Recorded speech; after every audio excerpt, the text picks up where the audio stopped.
Welcome back, every Bendy Body. This is the Bendy Bodies podcast, and I'm your host and founder, Dr. Linda Bluestein, the Hypermobility MD. This is going to be a great episode, so be sure to stick around until the very end so you don't miss any of our special hypermobility hacks. As always, this information is for educational purposes only and is not a substitute for personalized medical advice.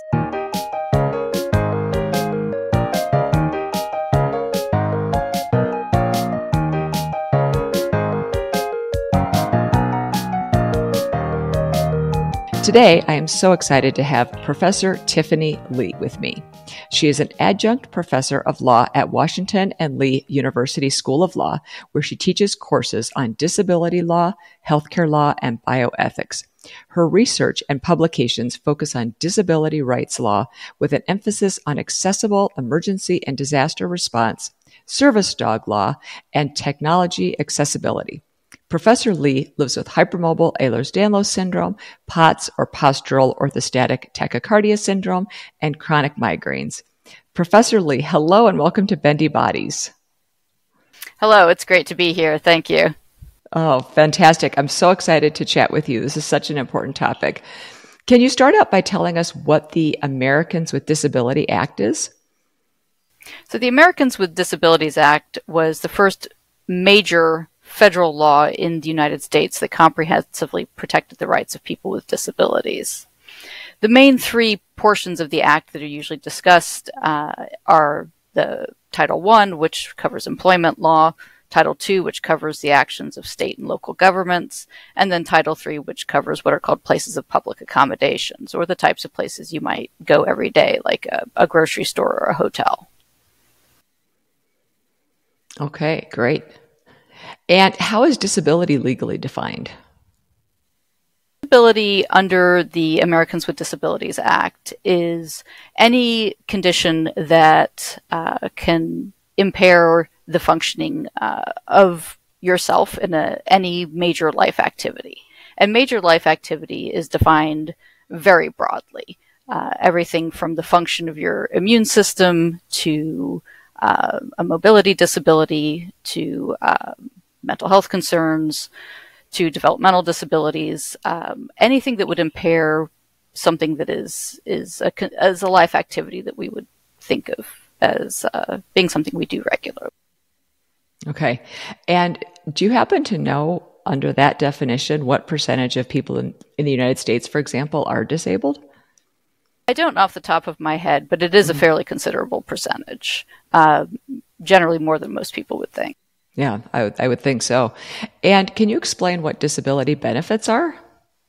Disability benefits are SSI or SSDI, and that is something that you can receive from the federal government as a result of having a disability that significantly impairs your ability to work and to earn a living.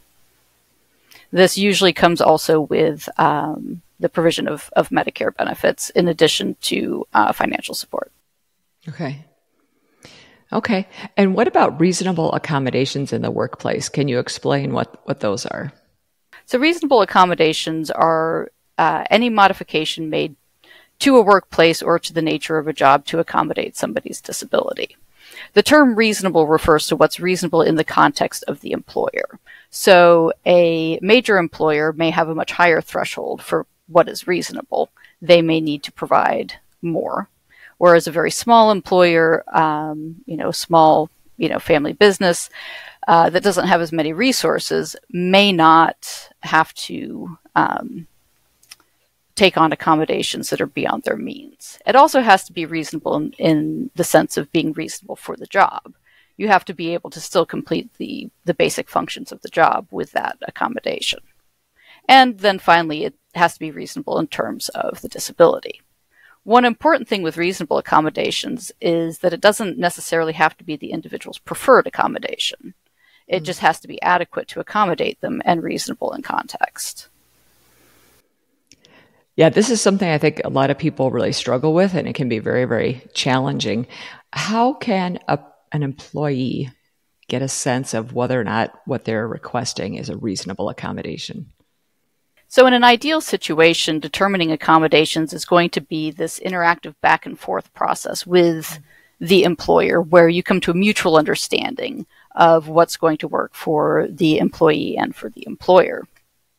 But one thing you can do if you're really not sure where to start is you can get online and see what other people who are impacted in similar ways, whether or not it's the same diagnosis, who have similar life impacts from their disability, what they have found to be useful in the workplace, and ways that they have found that employers can best accommodate them. And a lot of times that's a good starting point. Doctors, physical therapists, occupational therapists, they can also be great resources in determining what accommodations may work. Mm-hmm. Okay. And are there particular groups that you're aware of that people can join to get that kind of information?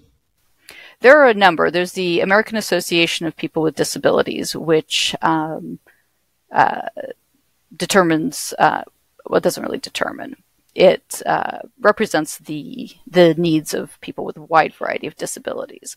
But also there are disability-specific groups who may be able to provide more specific advice on the impacts of a specific diagnosis and what's reasonable for that. And I've honestly found online forums to be pretty useful for accommodations, because with that, you're getting firsthand accounts of what has worked for specific individuals who may have similar limitations in the workplace. Mm-hmm. Okay. Okay. And reasonable accommodations, how does that apply to someone with Ehlers-Danlos syndrome or a related condition like hypermobility spectrum disorder, mast cell activation syndrome, postural orthostatic tachycardia syndrome, etc.?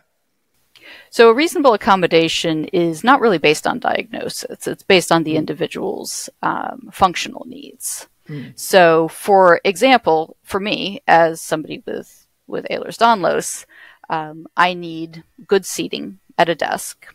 And since I'm a part-time wheelchair user at work, I need to have, wheelchair access. I need to have a desk that can accommodate my wheelchair to pull up under.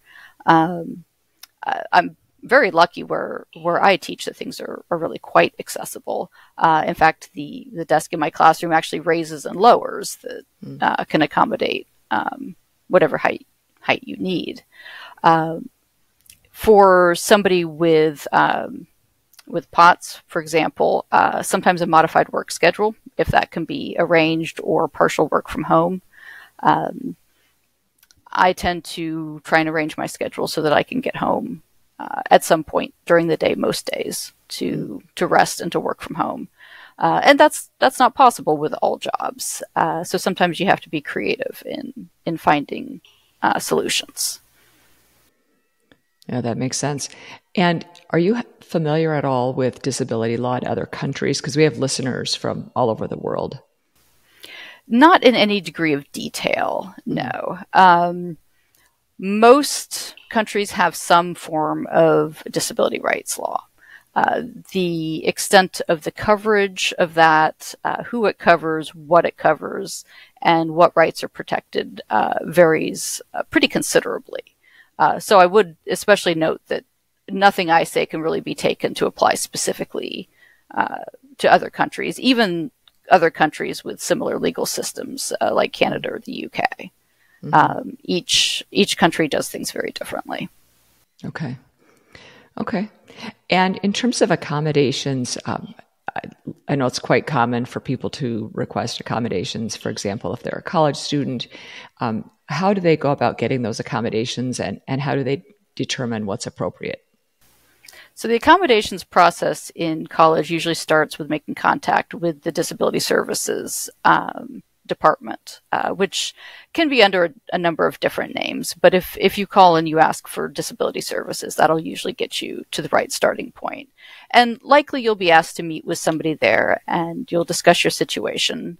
They will likely request documentation showing what your disability is and what might be reasonable accommodations.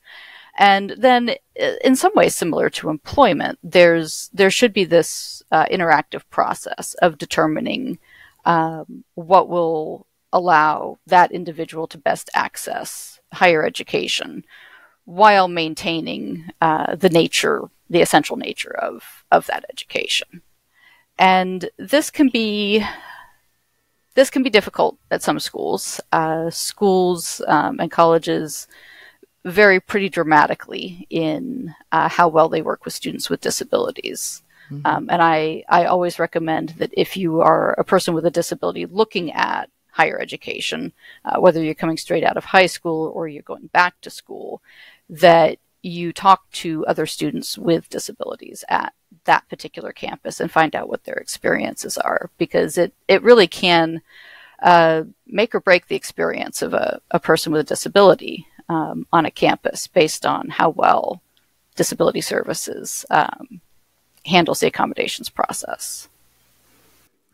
Yeah, that's not surprising to me. I happen to know somebody who went to a small private school, and really all it took in that instance was a parental figure speaking with somebody who was pretty high up in the department and explaining what the situation was and what kind of accommodations would be helpful, and then a further conversation between the student and this person who was high up in the department. And that was it. Then the accommodations were put in place. They were relatively minor, so I think that helped. But I can see where it could vary dramatically depending on the size of the school and how it's structured, and a variety of factors like that. Mm-hmm. And sometimes there can be pushback from faculty as well, who may not want to provide accommodations. In those cases, disability services is your best resource, because they can enforce those accommodations. Yeah, that's a really good point. So even if you have accommodations in place, if you're having difficulty with a particular faculty, it's a good idea to get in touch with disability services, because they can help facilitate that for you. And to do so as soon as possible. Mm-hmm. Yeah, that's a good point. Being proactive, I think, really helps as compared to waiting until things are really in some kind of a more dire situation. Yeah. What about in high school or elementary school? How does that differ? So that differs substantially, because that's actually under a completely separate law, the IDEA, Individuals with Disabilities Education Act. And under that, the schools are required to identify students with disabilities and provide them with appropriate accommodations in an individualized manner. And these are usually called IEP plans. There's also something called a Section 504 plan, which is under Section 504 of the Rehabilitation Act. And that predominantly looks at modifications to things like physical environments and schedules, whereas IEPs look more at the nature of how things are being taught or presented. So, for example, somebody who may just need more time to get from point A to point B between classes may only have a 504 plan, whereas somebody who requires learning disability services may be better benefited by an IEP. And those plans are, especially for younger students, handled by a team at the school and the student's parents. Ideally, as the student gets older, and by the time the student is in high school, the student will start playing a role in this process as well, because it's important for a student to learn as they get older and they're looking at moving either into higher education or the workplace, how to advocate for themselves and their own accommodations. Because once you start college, really everything changes. It's now entirely that student's responsibility. Mm-hmm. Right. And I hear so often from parents that they have difficulty getting 504 plans or the IEPs in place. And it can be for a variety of reasons, and I'm sure you hear similar things. Do you have suggestions for people that are really struggling to get these kind of plans in place? One thing that can be very beneficial is to find an advocate. It doesn't necessarily need to be an attorney, although that having an attorney has a certain weight behind it. Mm-hmm. But an advocate from an organization, either that is disability specific or that works specifically in education, can be very helpful in helping a parent establish what they need to do in their individual circumstance. But a lot of it is simply continuing to push.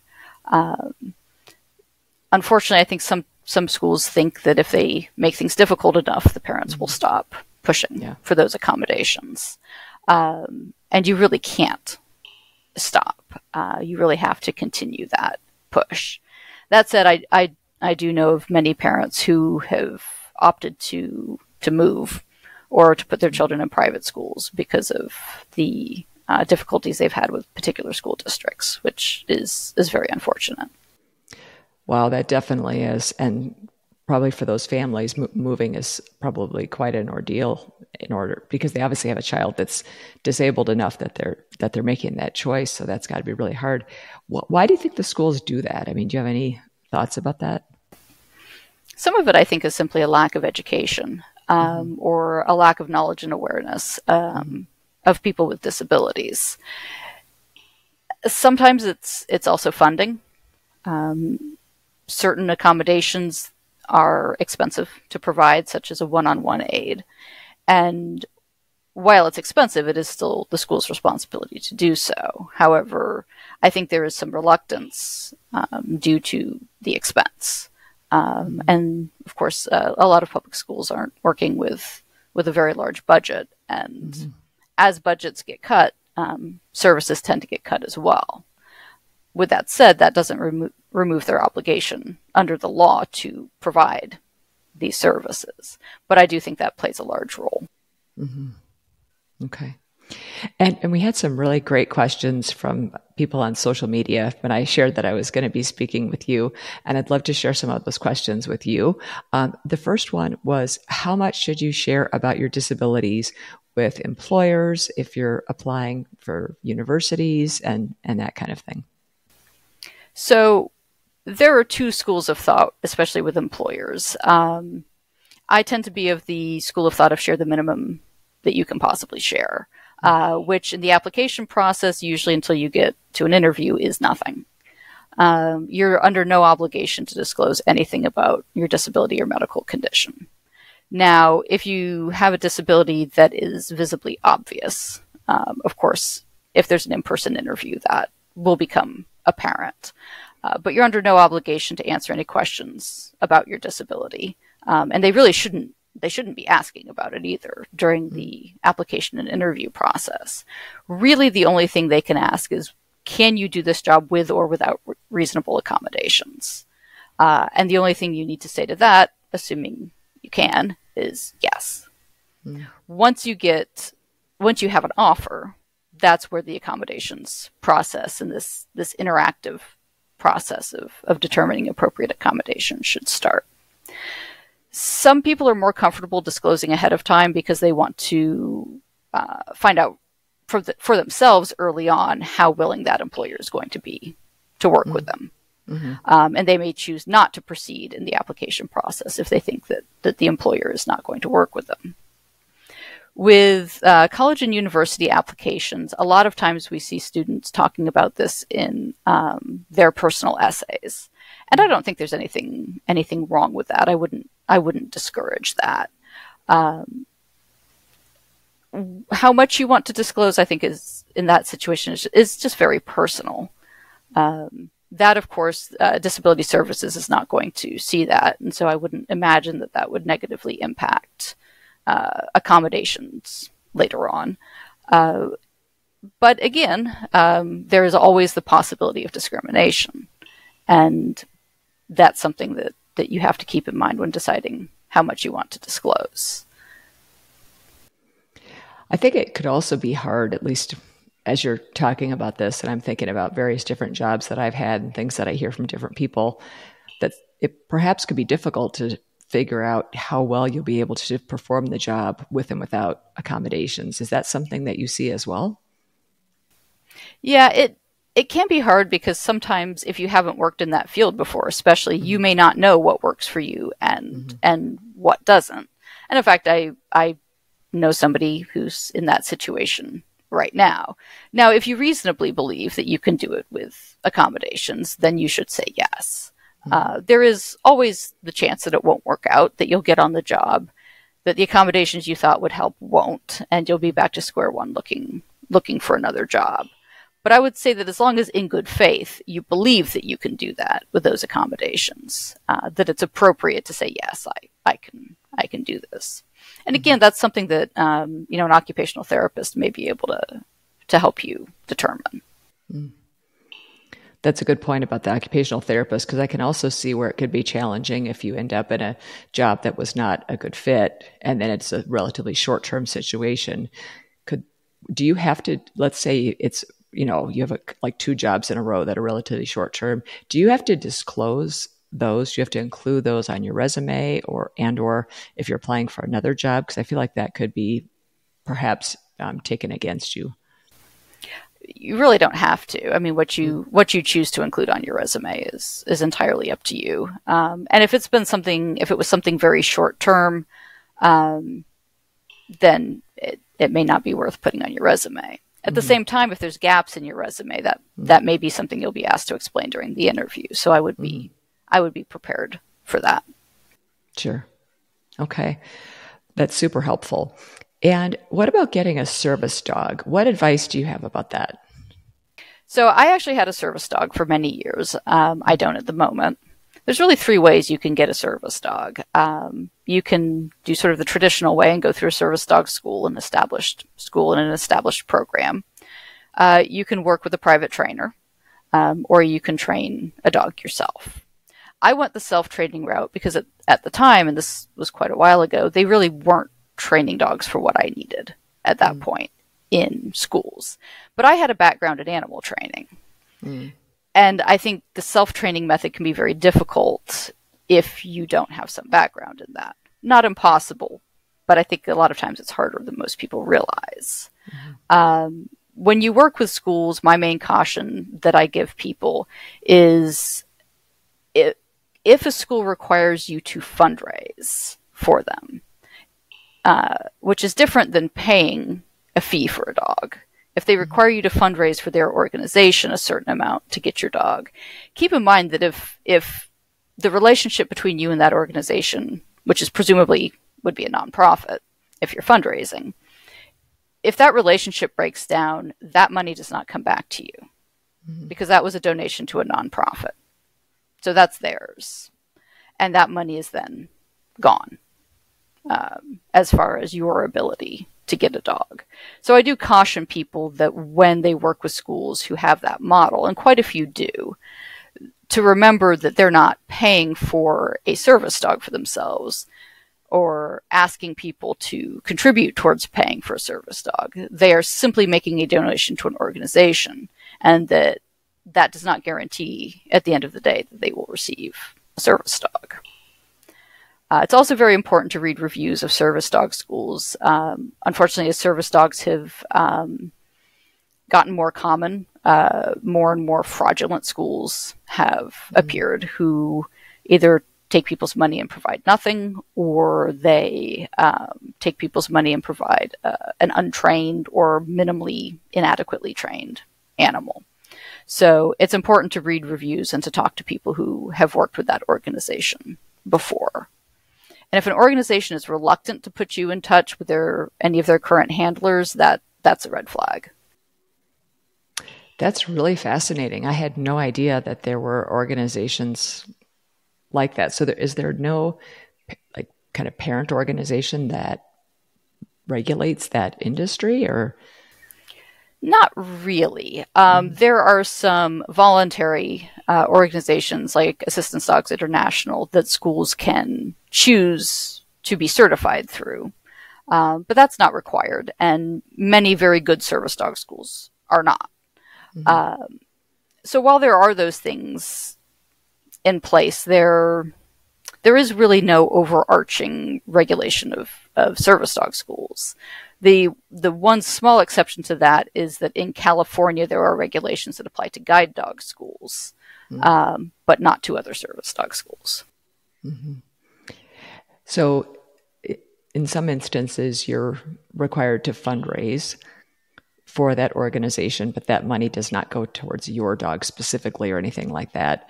And in other organizations, maybe you might have to directly pay for the dog. Is that what you're saying? Okay. And some organizations provide them for no or low cost as well. You will probably wait a bit longer for those, but it is certainly the less expensive option.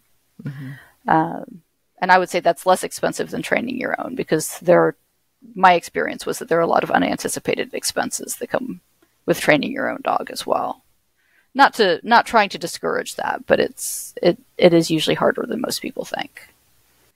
Can you elaborate on that a little bit? Because I feel like that would be appealing to a lot of people. And I feel like people are going to listen to that and they're going to think, wait, I want to know more. Yeah. So when you train your own dog, if you look at the rate of dogs bred for service dog schools that actually make it through the program and graduate as service dogs, it's a fairly small percent. And those are dogs that are specifically bred for characteristics that they're looking for. When you get a dog, whether you adopt a dog or purchase a puppy or however you do that, you have to have a plan in place if that dog doesn't work out. Like, I have a dog right now. He's almost 14. And he was supposed to be my service dog. It became very obvious as we moved through his training that was not the life for him.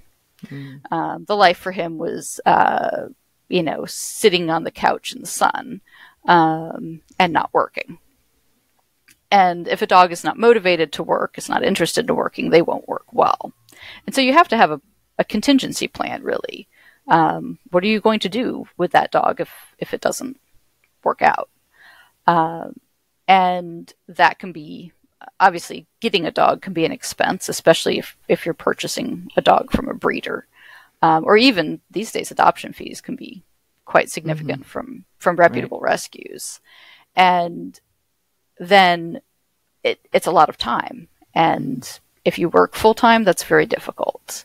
If you have a family, if you have children, finding the time to do that is hard. If you don't have a background in animal training, the chances of you needing to hire a trainer at some point are really pretty high.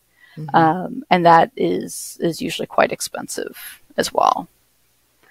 And then there's other small expenses, of course. What if the dog, develops a medical condition? Some service dog schools provide emergency aid in situations with one of their dogs.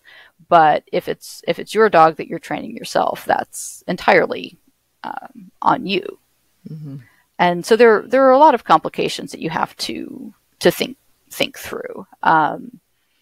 And I don't regret my decision to train my own dog, but it was harder than I anticipated, and that was coming from a background with some training experience.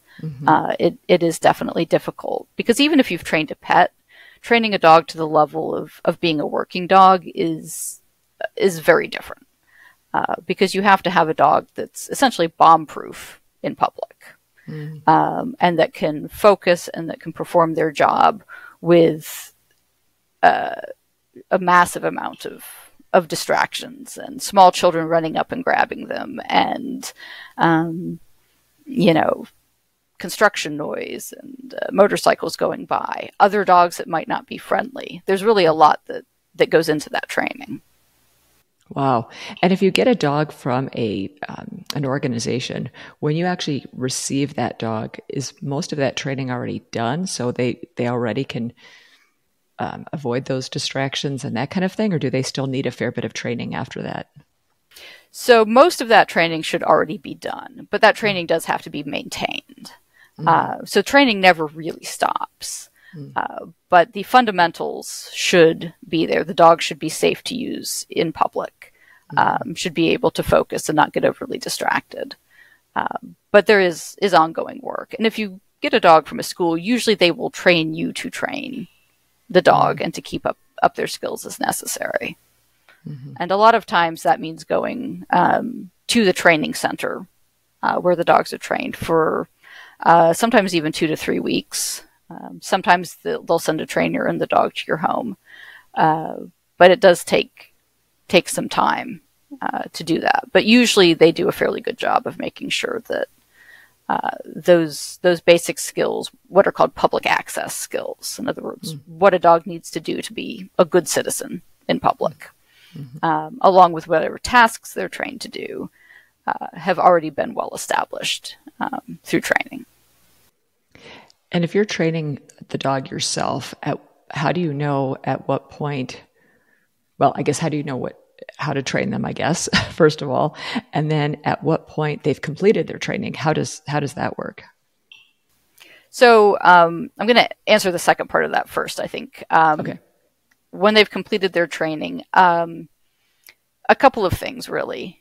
There is no requirement, there is no registry, there is no test that's required by the law for your dog to be a service dog.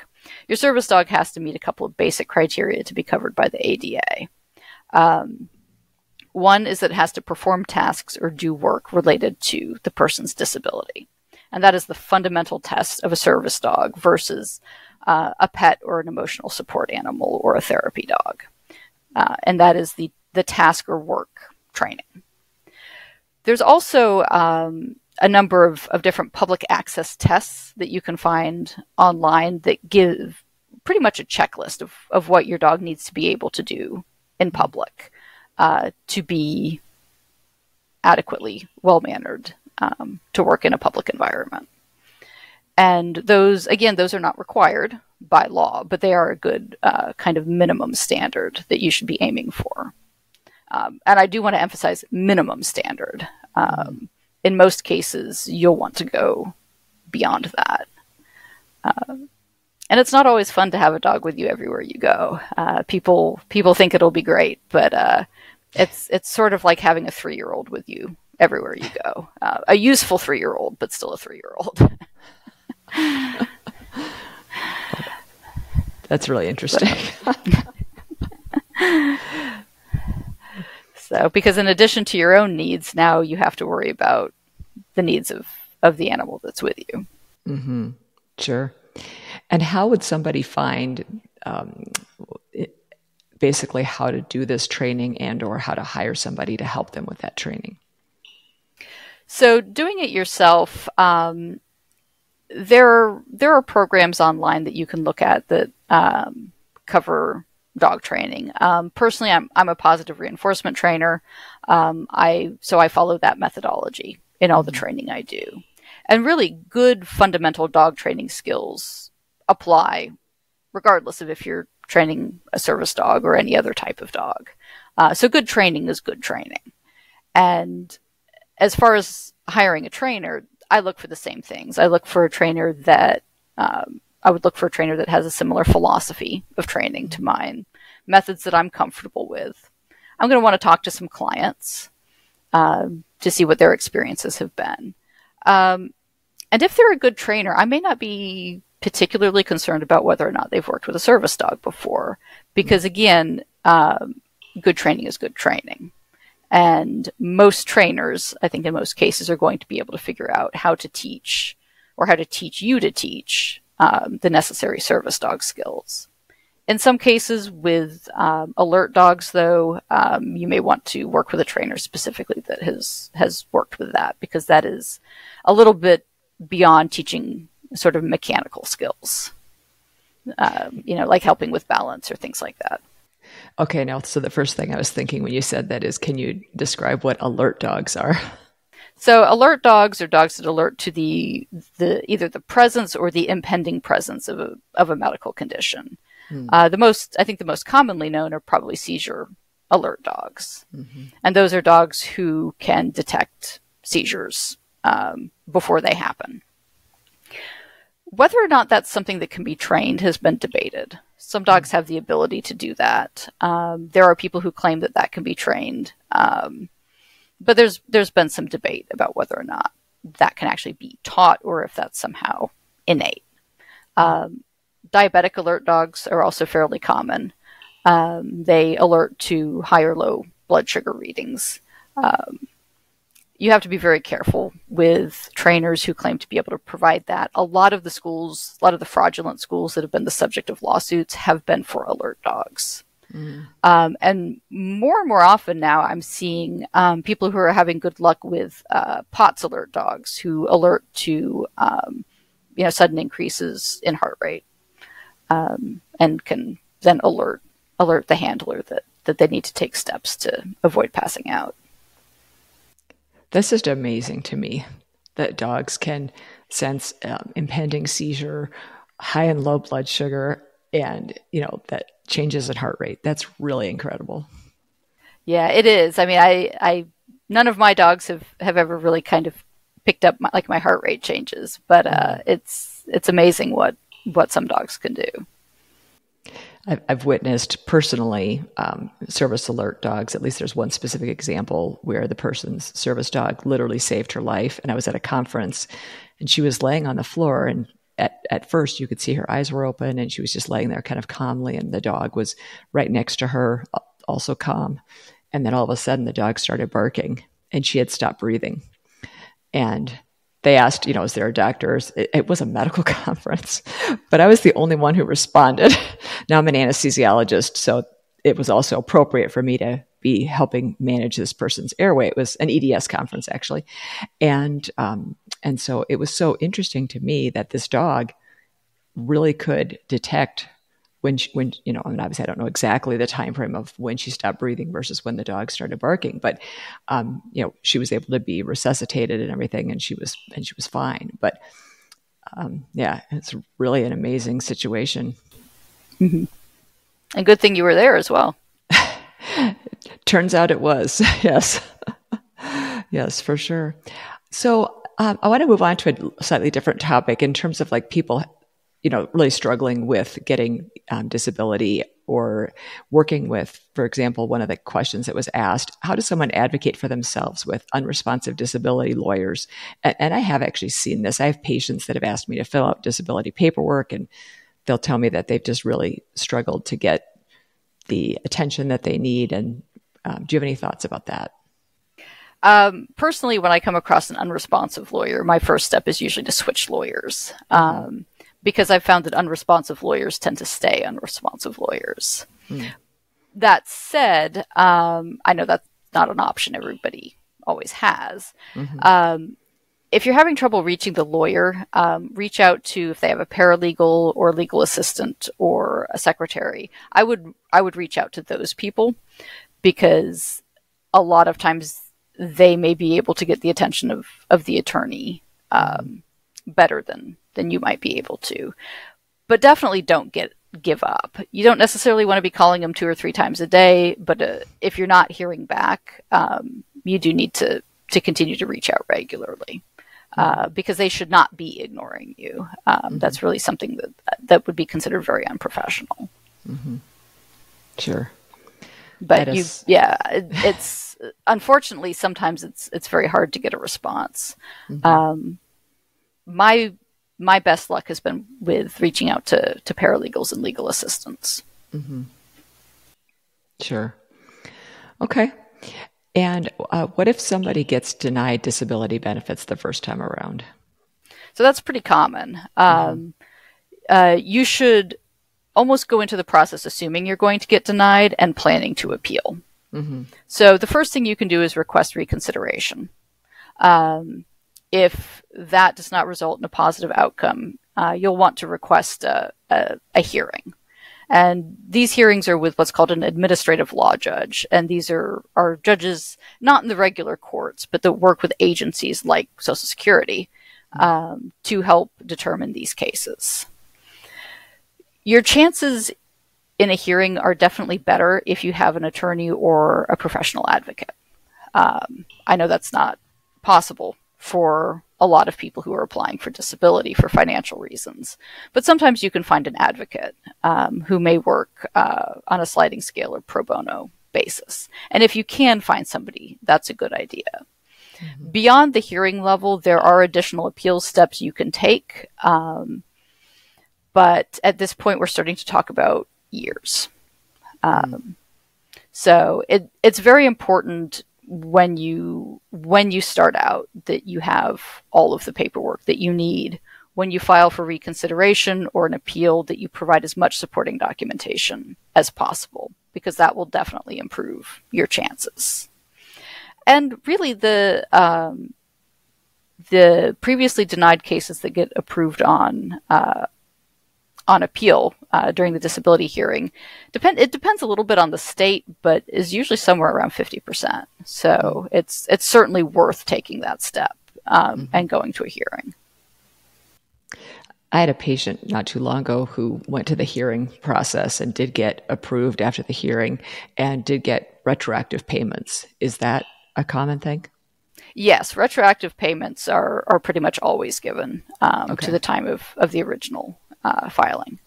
Okay. So even if it takes years, obviously that's also you're probably really struggling during that time, but it's reassuring to know that if it does get approved, that you will probably get retroactive payments. Yes. So, okay. That's true with VA disability as well. Okay. All right. This was an interesting question. Somebody asked, what legal recourse is there for the undertreatment of pain? Unfortunately, not much. There were some cases in the late 90s and early 2000s that looked like they might be giving us a kind of a legal pathway and a legal theory for that, but that really sort of fell apart, after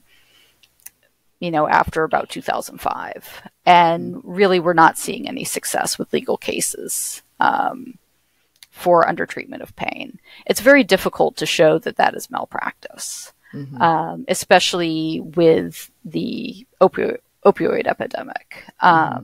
And as somebody who's been undertreated for pain, I definitely sympathize with that, but there's not a lot of legal recourse. The cases that were successful in the past have been end-of-life care cases. And at least one of them was actually they didn't pursue it as a malpractice case. It was as elder abuse for withholding end-of-life pain medication. And that was only possible, this was in California, because of the specific nature of how the California law for elder abuse was written at the time. So really, unfortunately, there's not much. Okay. And I do want to point out that while opioids are appropriate in some cases, there definitely are other treatments for pain. And it's so frustrating to me how little education there is about this in medical schools. I have given some lectures in medical schools for this particular topic, but unfortunately, a lot of physicians are just not adequately educated and or don't have enough time really to enact those kinds of treatments. So there's multiple ways that we can address pain, but yeah, it is unfortunately a big problem. Yeah, and it's an ethical issue as well with the undertreatment of pain, but there's not a lot we can do on the legal front right now. Yeah, and the end of life, I definitely know of another. Well, I'm sure there's many cases about that, but yeah, that's really, really tragic.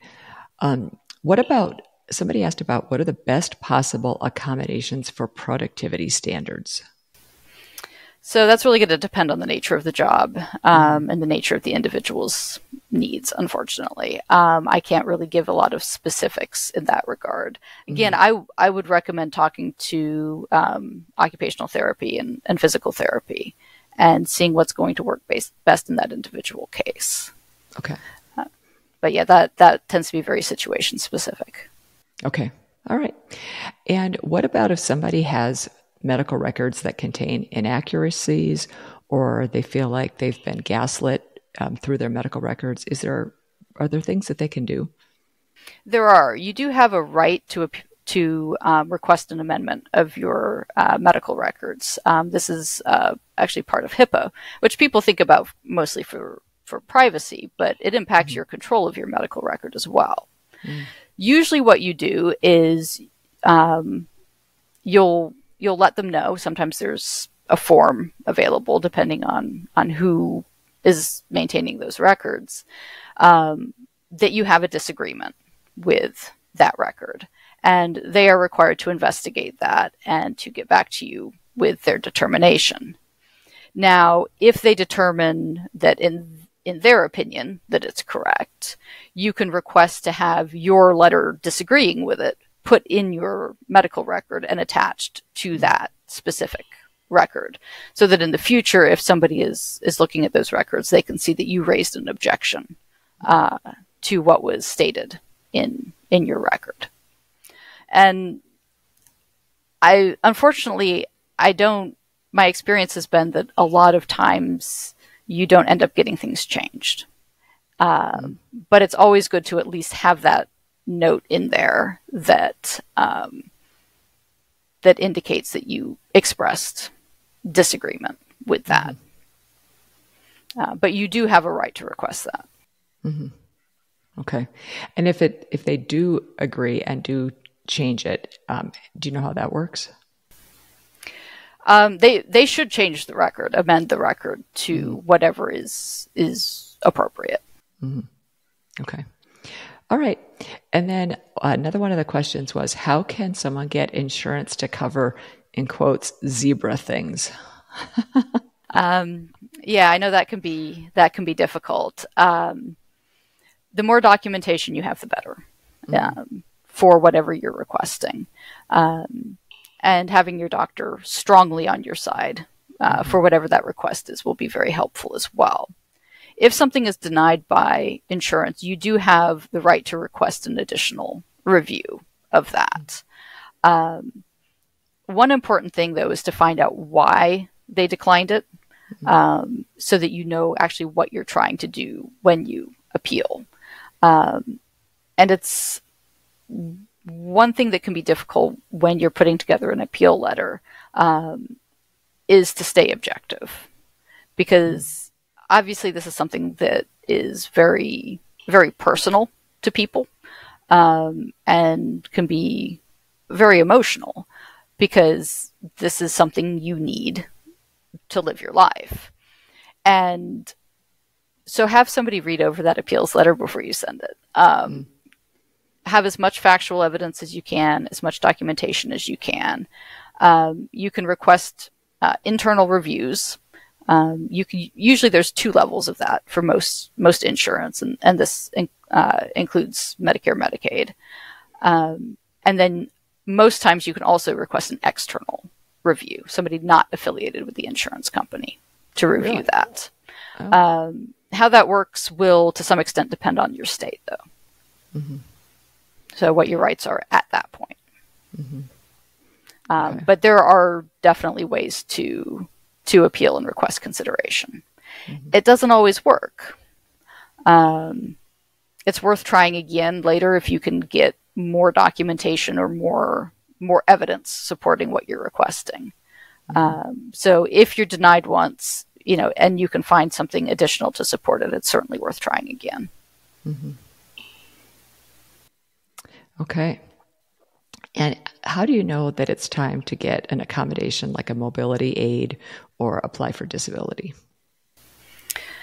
So a lot of that's very personal, because people have a lot of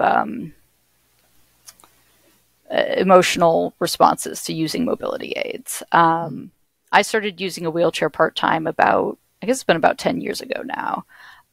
Prior to that, I used a service dog for most of my mobility. And for me, the consideration was, will this let me live my life the way I want to? And as soon as that answer was yes, that's when I felt it was the right time for me to start using a mobility aid. Applying for disability has additional considerations because it also impacts your personal finance. You have there's a maximum amount of assets you can have to go on disability, which is very low. And that has a pretty significant impact on the way your life is going to go. The amount of work that you can do. You can work some, but you can't make more than a certain amount per week. And you can't ever have more than, I think it's $2,000 of assets. And that essentially requires that you not work and live in some degree of poverty. And so that's something you have to take into consideration. Are you at the point where where that is now the case, and applying for disability is now necessary. It can also be more difficult, unfortunately, if you're married, because your spouse's or income will be taken into consideration as well. There is definitely essentially a marriage penalty on disability. So a lot of times that's something that's best, I think, considered as far as your personal circumstances and looking towards the future. Are you in a situation where it's very unlikely that you're going to at least in the near future, be able to support yourself without disability benefits? And if that's true, then yeah, it may be time to apply. Mm-hmm. I just want to come back to that. So you cannot have more than $2,000 in assets? What does that include where you live, your car? Generally, your house does not count, but it may include your car if it's above a certain value. Makes it very difficult to have a savings account or to plan for the future or to plan for retirement. Mm-hmm. It's really a major ethical issue in the way our disability system treats people with disabilities, because it says essentially you have to be this level of impoverished mm-hmm. to qualify, and you can't ever make your life situation better without risking your health care and the income that you're relying on. Mm-hmm. You probably won't be able to, if you're single, you probably won't ever be able to marry. And it's really sad. It's the way that the system treats people with disabilities. Because and I saw a college student once, he had been working on this car for years, really nice car. He'd done a lot of work on it, but he was getting ready to graduate from college. He was probably going to have to go on disability because he had not been able to find employment due to his disability. And the car was being held against him as an asset. Mm. Yeah, he had to get rid of it. Wow. So there's a lot in there that I was not aware of, so I really appreciate that. Excellent information, although it's obviously really tragic how a lot of that is structured. If you had a magic wand, how would you change our disability structure in the U.S.? Oh, gosh. I'll be honest, I don't really know of any other place that does it any better. I have always liked what were called ticket to work programs, which were programs that sort of gradually pulled back benefits as you began to earn more. Right now, we have basically an edge of the cliff system. You make $1 over that amount and you're cut off completely.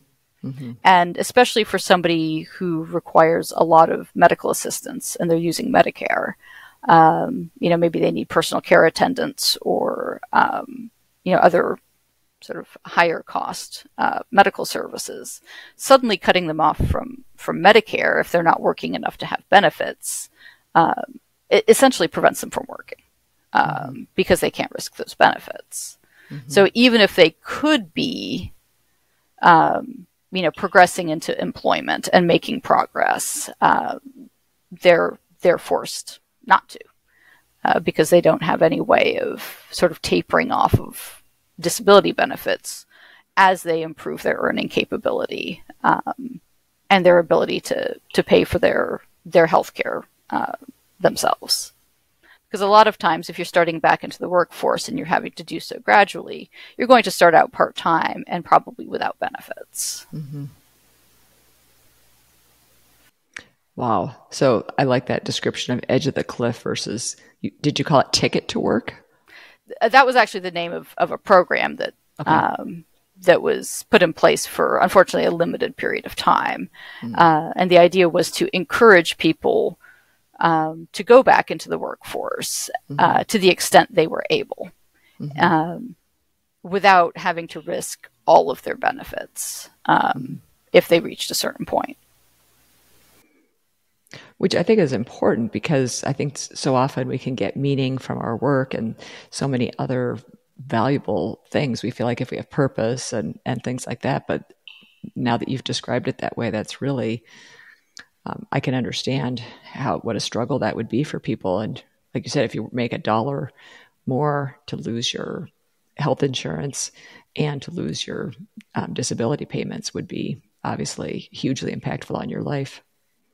Yeah, it can be catastrophic. I'm aware of at least one attorney who, due to the significant nature of his disability, was never able to practice for money. He volunteered his entire career. Wow. So he never once earned $1 from his legal practice. Wow. And that was because he required near round-the-clock personal care attendant assistance due to the significant nature of his disability. But he was able to do some work, but he did it in a volunteer capacity. Yeah. If he had charged what an attorney, especially later on in his career with his level of experience, he wouldn't have been able to work more than an hour or two a week without getting over that threshold. Right. Okay. One of the other questions was, as a current law student, how can I get this course in my law school? A lot of that's going to depend on the availability of somebody to teach it. Probably a good first step would be to determine interest. If you can get a group of students who are interested in having a class like that, take that then to your academic dean or whoever plays that similar role in your law school, and present that to them, that's something that there is interest. You'll probably have better luck asking for something like a seminar, which is usually like a 2 credit hour class, as opposed to what's often called a doctrinal class, which is usually 3 credit hours and has an exam at the end. Seminars usually result in a paper. And so it can be easier sometimes to pursue it more along the lines of a seminar, at least initially. Personally, I find that's a better structure for that type of class anyway, but that may simply be personal preference.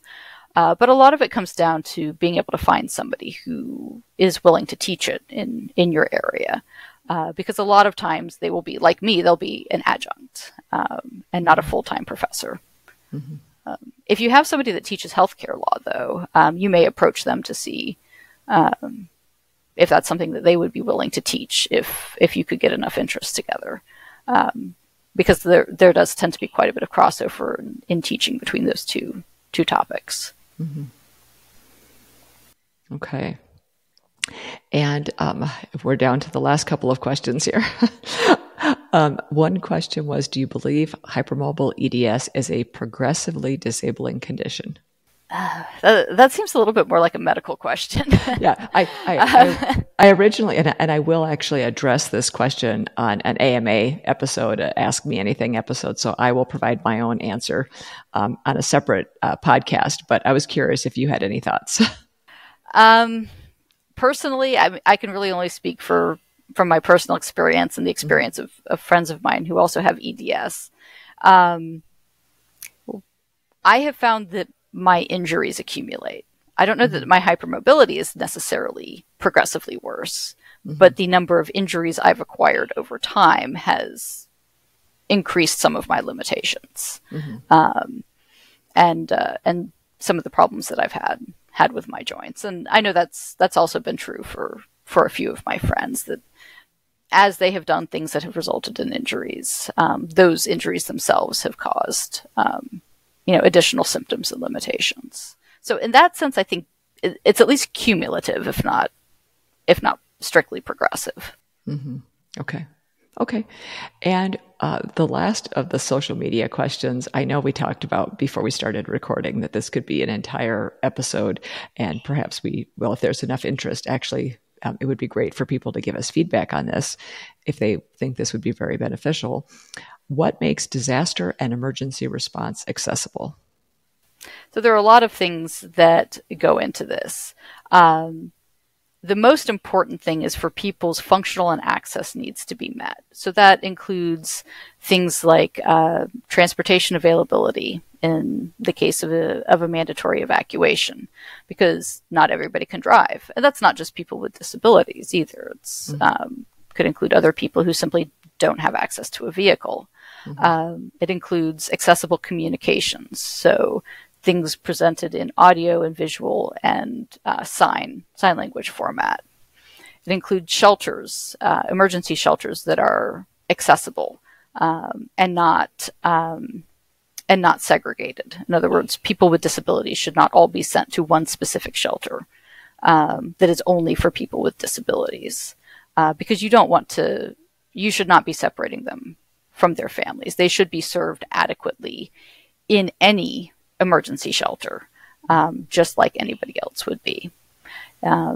It's having the ability to manage somebody who may have a medically necessary diet or who may need certain medications in an emergency shelter environment or during an evacuation.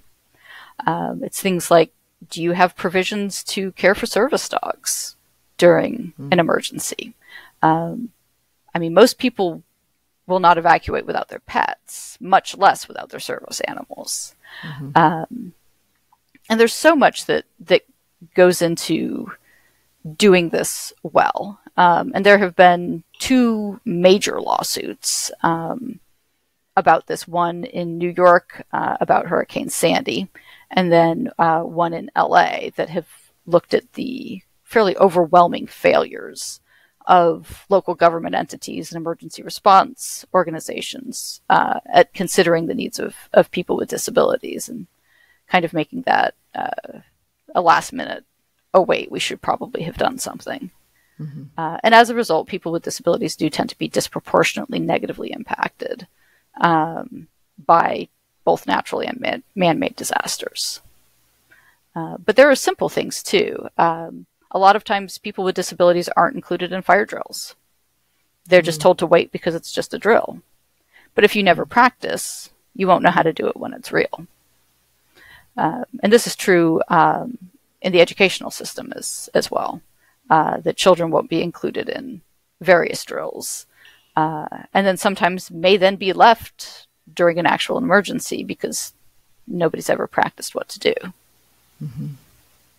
But it's a huge subject, and as somebody, I worked in the disaster response field for a few years prior to law school, and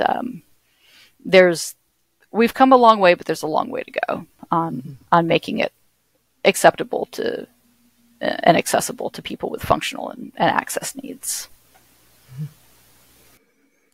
Okay, so we're about to get to the hypermobility hack that you would like to share, but before we get into that, do you have any final thoughts, or did I miss any questions that you think I should have asked? No, I don't think so. I think that's covered it fairly well. Of course, I can't give advice for any specific situations, but hopefully that's been enough of an overview for people to get started. No, I think this is great information. Okay, so can you tell us at least one or more than one of your favorite hypermobility hacks? So my favorite one is actually behind me, if I can get my finger in the picture right here. And this is my walking desk. I have a lot of issues with my hips and low back. And so sitting for long periods of time is not good. Standing for long periods of time is also not good. So I went to a used sporting goods store and I bought the cheapest treadmill I could find. And it is very cheap. And in not particularly great condition. And I bolted an old bookshelf to the kind of arm rails that come out from it. And I turned that into a walking desk. So I can walk at even 1 mile an hour. That's enough. If I keep my legs moving, that's generally enough to keep my POTS sort of happy. And it keeps my back and my hips moving, avoiding some of the issues that I have with sitting for long periods of time. And that has made a huge difference in my work tolerance and in my pain levels. And so I sort of rotate between my chair, my walking desk, and sitting propped up in bed. And that's been, especially recently, one of the biggest things that has made a huge difference. I love that. And are there certain things that are either easier or harder to do with the walking desk? So I can't really do any type of video conferencing on it because the problem with cheap treadmills is they're loud. They make specific like walking desk treadmills that are quieter, but they're also a much higher price point. Mm-hmm. So I can't really do that. If you tend to get movement sick, like car sick, it may not work so well to do detail work while you're doing that. Mm-hmm. But I've found that sometimes using like a full-size keyboard as opposed to my laptop keyboard that doesn't require quite as much fine motor skills and using an actual mouse instead of like the trackpad on my laptop can help, because sometimes really fine detailed movements can be harder to do when you're walking because most people are going to sort of bounce up and down a little bit as they walk. And so that can be a little bit more difficult. But I've found a few workarounds, and it does take some practice. And how many minutes or hours would you say on an average work day that you would perhaps be spending using your walking desk? Probably about 1 to 2 hours. Oh, wow. It's also, I think, been fairly good for my fitness level. Mm-hmm. It's not quite to the point of maybe being considered like actual cardio exercise, but it's movement. It's movement. Yeah, I think that's fantastic. Movement is so important. So I think that's great. Okay. Is there a way people could connect with you if they're interested? So I am on Instagram at failure_option. I'm not in practice. I'm strictly in the academic world right now. So I cannot consult about individual cases. Mm-hmm. I can at times provide resources. Mm-hmm. And I'm happy if people reach out. I may be able to provide links or resources, but I can't provide any personal consultation. Sure. Okay. Well, this has been such a great conversation, and I think a lot of people are really going to find it beneficial. And you have been listening to the Bendy Bodies with the Hypermobility MD podcast, and my guest today was Professor Tiffany Lee. Professor Lee, thank you so much for coming on the Bendy Bodies podcast today and sharing your incredible knowledge with us. Thanks for having me. Thank you for listening to this week's episode of the Bendy Bodies with the Hypermobility MD podcast. Visit our new website at bendybodiespodcast.com, where you can now view guest profiles and show notes with links to products and journal articles. Leave me a comment, sign up for updates, leave a review or a voicemail, and access the podcast on your favorite player, all directly from our website. You may hear your voicemail in a future episode where we answer your question or dive into your gracious feedback. Follow us on Instagram at Bendy_bodies. We love seeing your posts and stories, so be a buddy and engage our community by using the hashtag BendyBuddy. That's hashtag BendyBuddy. You can also find me, Dr. Linda Bluestein, on Instagram, Facebook, Twitter, or LinkedIn at HypermobilityMD. Visit hypermobilitymd.com for information about medical services and one-on-one coaching. This podcast is for general informational purposes only and does not constitute the practice of medicine or other professional healthcare services, including the giving of medical advice. No doctor-patient relationship is formed. Do not disregard or delay obtaining medical advice for any medical condition you have. Opinions shared are that of the guest and do not necessarily represent the views of the host or any particular organization. Sponsorship of the podcast does not necessarily mean an endorsement. Thank you for being a part of our community, and we'll catch you next time on the Bendy Bodies podcast.